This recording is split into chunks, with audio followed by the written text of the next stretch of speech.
السلام علیکم ورحمۃ اللہ وبرکاتہ۔ تو دوستو، آج کی اس ویڈیو میں ہم آپ کو بتائیں گے کہ جو لوگ درگاہ، مزار، آستانہ میں جو چادر کے اوپر جو پھول پھینکتے ہیں، پھولوں کو چڑھاتے ہیں، یعنی کہ قبروں پہ، درگاہوں پہ، مزاروں پہ، آستانوں پہ جو پھول ہوتے ہیں ان کو چڑھانا، اس کی جو ایک دلیل پیش کی جاتی ہے ان باطلوں کی طرف سے۔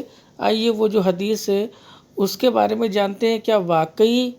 کیا کوئی ایسی حدیث ہے جس سے قبروں پہ، درگاہوں پہ، مزاروں پہ، آستانوں پہ چادر ڈال کے اس کے اوپر جو پھول ہے، پھول چڑھانا کیا ثابت ہے؟ کیا پھول اس کے اوپر ڈالنا کیا ثابت ہے؟ آئیے جو حدیث جو باطل لوگ پیش کرتے ہیں وہ ہے بخاری شریف کی حدیث، اور حدیث کا نمبر ہے 216۔ آئیے ذرا اس حدیث کو ذرا غور سے دیکھتے ہیں اور سمجھنے کی کوشش کرتے ہیں۔ کیا اس حدیث میں کہیں ایسا آیا ہے کہ تم لوگ درگاہوں پہ، مزاروں پہ، آستانوں پہ، قبروں پہ جو پھول ہے اس کو ڈالو؟ اب پھول بھی الگ الگ طریقے کے ہوتے ہیں، مطلب وہ گیندے کے پھول اور یہ کیا بولتے ہیں گلاب کے پھول اور وغیرہ وغیرہ، زمین زمانے معاشرے کے اعتبار سے جہاں جہاں جو پھول چلتے ہیں وہ پھول چڑھائے جاتے ہیں۔ آئیے حدیث میں کیا واقعی پھول چڑھانے کے بارے میں ہے، آئیے دیکھتے ہیں۔ حدثنا عثمان قال حدثنا جرير عن منصور عن مجاهد عن ابن عباس قال مر النبي صلى الله عليه وسلم بحائط من حيطان المدينة أو مكة فسمع صوت إنسانين يعذبان في قبورهما فقال النبي صلى الله عليه وسلم يعذبان وما يعذبان في كبير ثم قال بلى كان أحدهما لا يستتر من بوله وكان الآخر يمشي بالنميمة ثم دعا بجريدة فكسرها كسرتين فوضع على كل قبر منهما كسرة فقيل له يا رسول الله لم فعلت هذا قال لعله أن يخفف عنهما ما لم تيبسا۔ رسول اللہ صلی اللہ علیہ وسلم ایک دفعہ مدینے یا مکے کے ایک باغ میں تشریف لے گئے۔ وہاں آپ نے دو شخصوں کی آواز سنی جنہیں ان کی قبروں میں عذاب کیا جا رہا تھا۔ آپ صلی اللہ علیہ وسلم نے فرمایا کہ ان پر عذاب ہو رہا ہے اور کسی بہت بڑے گناہ کی وجہ سے نہیں۔ پھر آپ صلی اللہ علیہ وسلم نے فرمایا بات یہ ہے کہ ایک شخص ان میں سے پیشاب کے چھینٹوں سے بچنے کا اہتمام نہیں کرتا تھا اور دوسرا شخص چغل خوری کیا کرتا تھا۔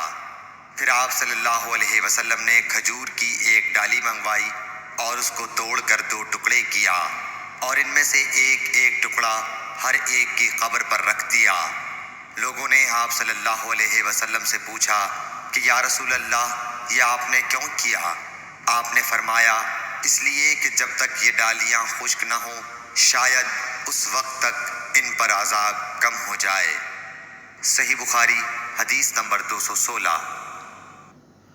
اللہ اکبر۔ تو یہ تھی بخاری شریف کی حدیث، حدیث کا نمبر 216۔ کیا اس حدیث سے جو باطل لوگ ہیں وہ یہ دلیل پکڑتے ہیں کہ دیکھو جب نبی صلی اللہ علیہ وسلم نے قبر کے اوپر کھجور کی جو ڈالی ہے اس کو رکھ دیا تو ہم بھی اپنے پیر بابا کی جو درگاہ مزار آستانہ ہیں ان پہ جو پھول ہے پھولوں کی چادر چڑھائیں گے، ان کے اوپر پھول برسائیں گے۔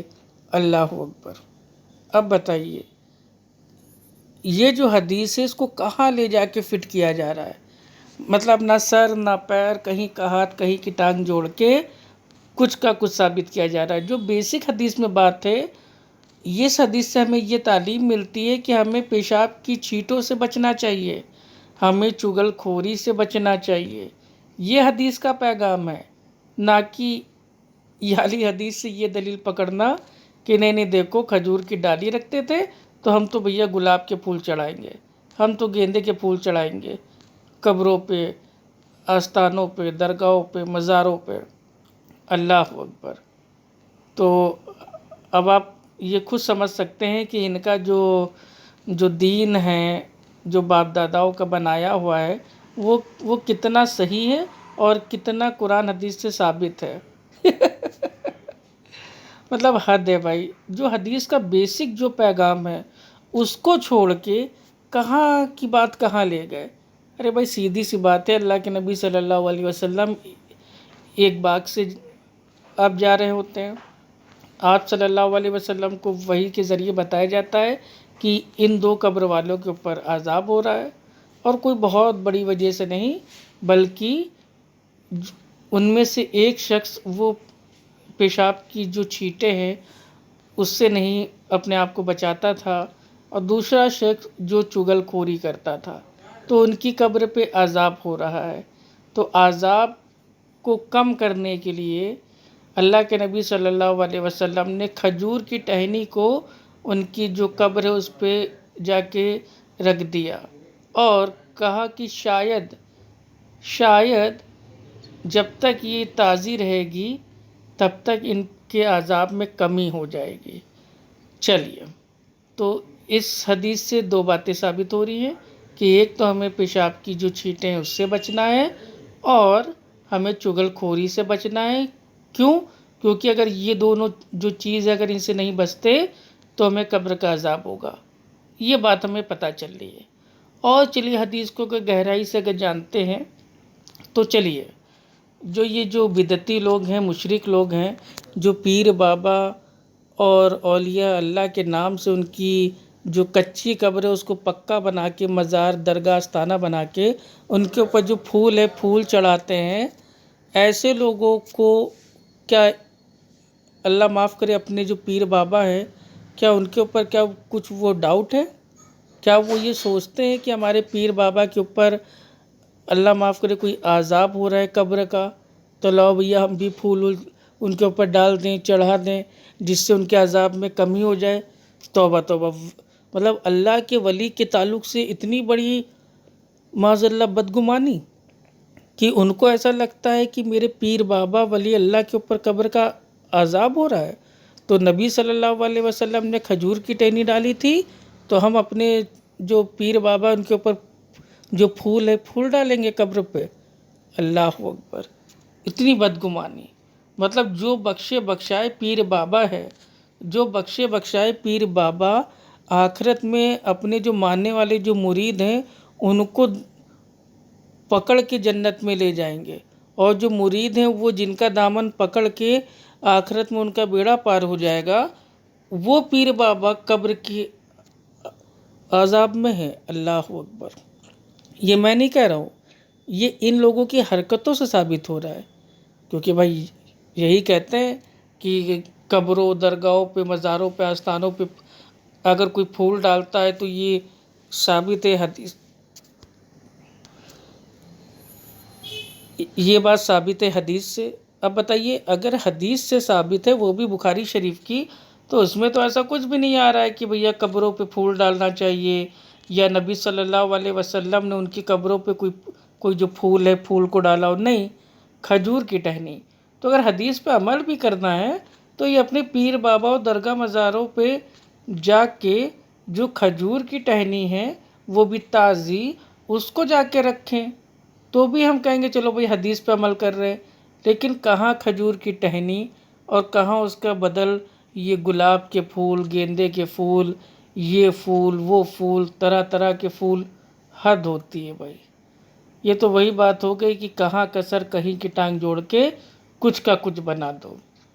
تو قبروں پہ، درگاہوں پہ، مزاروں پہ چادر چڑھانا اور اس کے اوپر جو پھول چڑھاتے ہیں، یعنی کہ پھول اس کے اوپر ڈالتے ہیں، یہ اس دنیا میں کسی بھی حدیث سے ثابت نہیں ہے، کسی بھی حدیث سے نہیں۔ آج بھی اگر آپ جائیں گے عرب میں تو جو صحابہ کی جو قبریں ہیں الحمدللہ وہ کچی ہیں، مٹی کی، ان کے اوپر کوئی چادر، کوئی پھول وول نہیں پڑے ہیں۔ لیکن انڈیا، بنگلہ دیش، پاکستان کے جو پیر بابا کی جو قبریں، درگاہ، مزار، آستانے بنے ہیں، اس میں تو اتنے پھول ہیں، اتنے پھول ہیں، اتنے پھول ہیں کہ اللہ رحم کرے۔ تو قبروں پہ پھول چڑھانا یہ قرآن حدیث سے ثابت نہیں ہے، اور جو لوگ دلیل دیتے ہیں کہ نہیں بخاری سے ثابت ہے قبروں پہ پھول ڈالنا، تو وہ دلیل آپ کے سامنے ہے۔ اس حدیث میں ایسا کچھ نہیں بتایا گیا ہے۔ اس حدیث میں تو پیشاب کی چھینٹوں سے بچنا اور چغل خوری سے بچنے کے بارے میں آگاہ کیا گیا ہے۔ جو ان سے نہیں بچے گا ان کو قبر کا عذاب ہوگا۔ السلام علیکم ورحمۃ اللہ وبرکاتہ۔